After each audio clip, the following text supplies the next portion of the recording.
نحمده ونصلي على رسوله الكريم أما بعد فأعوذ بالله من الشيطان الرجيم بسم الله الرحمن الرحيم۔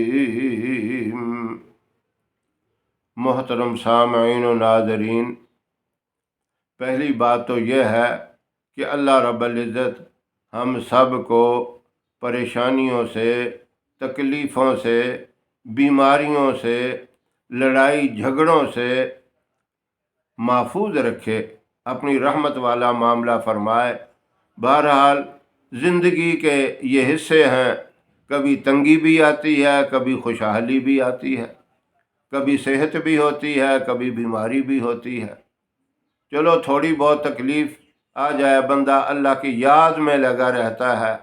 اللہ ایسی مہلک بیماریوں سے، خطرناک پریشانیوں سے اللہ ہم سب کو محفوظ رکھے، لیکن احتیاطاً ہم کو عمل کرنے چاہیے، جو حفاظتی عمل ہیں، جو حفاظتی تدبیر ہیں، وہ اختیار کرنی چاہیے۔ مالک کائنات سے ہر وقت ڈرنا بھی چاہیے، دعائیں بھی مانگتے رہنا چاہیے۔ اللہ رب العزت بڑا خوش ہوتا ہے جو بندہ مانگتا ہے۔ ایک تو یہ ہے کہ بندے کو جب کوئی غرض ہوتی ہے تب مانگتا ہے، اور اللہ پھر بھی اس کی غرض پوری کر دیتا ہے۔ اور بعض دفعہ بندہ خوش نصیب ہے، وہ بندہ جو خوشی میں بھی اللہ کو یاد کرے، اللہ سے مانگتا رہے، اور پریشانی میں بھی اللہ سے مانگتا رہے، ہر حال میں، اور اتنا بڑا اعتماد کرے اللہ پر، اتنا بڑا اعتماد کرے۔ اللہ رب العزت نے بتا دیا انبیاء علیہ السلام کا کیسا اعتماد تھا، اولیاء کرام کیسے اعتماد کرتے تھے، صحابہ کرام کیسے اللہ کی ذات پہ اعتماد کرتے تھے۔ اب دیکھیں، ابراہیم علیہ السلام کو آگ میں ڈالا گیا۔ نمرود اس وقت ایک ظالم بادشاہ تھا، اپنے آپ کو خدا کہتا تھا، سجدے کرواتا تھا۔ ابراہیم علیہ السلام نے فرمایا، میرا رب تو وہی ہے جو زندگی اور موت دیتا ہے، جو صحت اور بیماری دیتا ہے، جو ساری مشکلات کو حل کرتا ہے۔ اس کے سوا کوئی رب ہو نہیں سکتا، اس کے علاوہ کوئی سجدے کے لائق نہیں۔ آخر انہوں نے فیصلہ کیا کہ ابراہیم علیہ السلام کو آگ میں ڈالا جائے۔ اب یہ بہت بڑی بات تھی، پوری تیاری کی، بہت بڑا چخا تیار کیا، لکڑیاں اکٹھی کی گئیں، آگ جلائی گئی۔ اتنا بڑا اہتمام ہوا، اتنا بڑا انتظام ہوا، آگ کے شعلے بلند ہوئے، بلندی سے بھی اگر کوئی پرندہ اڑ کے گزرتا تھا وہ بھی جل کے راکھ ہو جاتا تھا، اتنی تپش۔ اور قریب آنے کی کسی کی جرت نہیں تھی، ہمت نہیں تھی، اتنی بڑی آگ تیار کر دی۔ اور کیا کیا انہوں نے؟ پھینکنے کے لیے ایک، جس طرح گلیل کے اندر پتھر ڈال کے پھینکا جاتا ہے، ایسی ایک انہوں نے چیز تیار کی جسے بزنجبیق کہا جاتا ہے، اس میں بٹھا کر آپ کو پھینکا گیا تو کوہرام مچ گیا۔ فرشتوں کے اندر بھی سارے فرشتے آئے، جبرائیل امین آئے، آ کے کہنے لگے اجازت ہو تو میں سارا نظام ان کا برباد کر کے رکھ دوں۔ ہوا کے فرشتے آئے، کہنے لگے اجازت ہو اس آگ کو ہوا کے ذریعے اڑا کے لے جائیں۔ پانی کے فرشتے، بارش کے فرشتے کہنے لگے بارش کے ذریعے ہم اس کو ختم کر دیں۔ ابراہیم علیہ السلام نے ایک ہی جواب دیا، فرمایا نعم المولا و نعم المصیر، اللہ ہی میری مدد کرنے والا ہے۔ اللہ رب العزت دیکھ رہا ہے ایک ہی بات انہوں نے کیا، اللہ ہی میرے لیے کافی ہے۔ اب اسی طرح امی عائشہ صدیقہ رضی اللہ تعالی عنہا کے اوپر الزام لگا، طوفان بدتمیزی کفار نے مچا دیا، تو انہوں نے بھی ایک ہی بات کہی کہ اللہ میرے لیے کافی ہے۔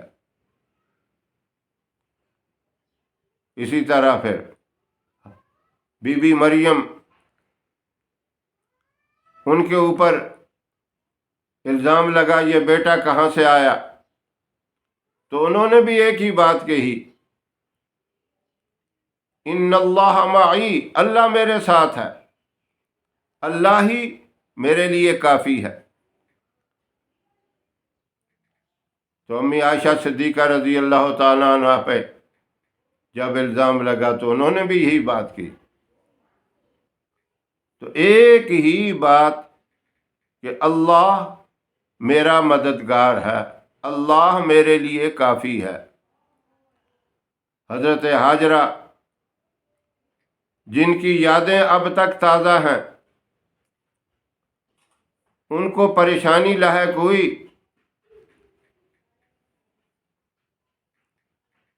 ان کو کس حالت میں، جبکہ جنگل ویران آج جو بہت بڑا مکہ مکرمہ کا شہر آباد ہے، وہاں ان کو لا کے چھوڑا گیا۔ ابراہیم علیہ السلام نے چھوڑ کر واپس جانے کے لیے تیار ہوئے، روانہ ہو گئے۔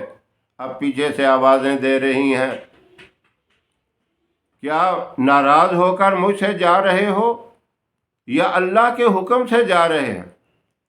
تو پھر بھی جواب نہ دیا۔ پیچھے اتنا دوڑی جنت وہ پیچھے بھاگی۔ تو پھر آپ نے ایک ہی جواب دیا، وہ بھی زبان سے نہیں، سر ہلا کے کہا۔ آپ نے جب یہ کہا کہ اللہ کے حکم سے مجھے چھوڑ کے جا رہے ہیں، تو سر ہلایا کہ ہاں میں اللہ کے حکم سے چھوڑ کے جا رہا ہوں۔ تو اس وقت انہوں نے بھی کہا ان اللہ معنا، اللہ میرے ساتھ ہے، اللہ میری مدد کرے گا۔ تو یہ اتنی بڑی بات ہے کہ اللہ کے اوپر اتنا بڑا بھروسہ، اتنا بڑا اعتماد۔ جنگ احد کے اندر جب مسلمانوں کو پریشانی آئی اتنی بڑی، آپ صلی اللہ علیہ وسلم کے دندان مبارک شہید ہوئے، صحابہ شہید ہوئے، تمام صحابہ نے اس وقت یہی کہا کہ اللہ ہماری مدد کرنے والا ہے، اللہ ہمارے ساتھ ہے، اللہ کو پکارا۔ تو ایسی حالت میں جب بڑی سے بڑی پریشانی آ جائے، اس طرح اللہ کے اوپر اعتماد کر کے یہی دعا کرے بندہ کہ اے اللہ تو ہی میری حفاظت کرنے والا ہے، تو اس وقت آیت الکرسی یہ 70 مرتبہ پڑھی جائے۔ جب بھی پریشانی آ جائے، اللہ لا الہ الا هو الحی القیوم، یہ مکمل پوری آخر تک آیت الکرسی 70 مرتبہ پڑھی جائے، اور یہ اس وقت تک پڑھتے رہیں جب تک یہ پریشانی ٹل نہ جائے۔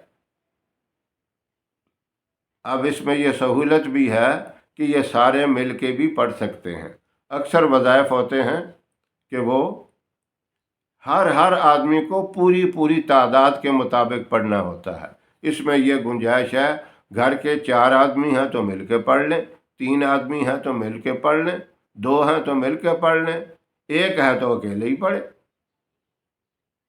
چند دن عمل یہ کریں گے، انشاءاللہ بڑی سے بڑی پریشانی، بڑی سے بڑی مصیبت ختم ہو جائے گی، ٹل جائے گی، اور اللہ رب العزت امن اور سکون اور خوشحالی والا معاملہ پیدا کر دیں گے، بشرطے کہ یقین کے ساتھ یہ عمل ہو اور نماز کی پابندی کے ساتھ، رزق حلال کے ساتھ، تقوی پرہیزگاری والی زندگی گزارتے ہوئے یہ عمل کریں۔ آپ دیکھیں چند دنوں کے اندر ہی فائدہ ہوگا۔ اللہ رب العزت عمل کی توفیق عطا فرمائے۔ وآخر دعوانا ان الحمد للہ رب العالمین۔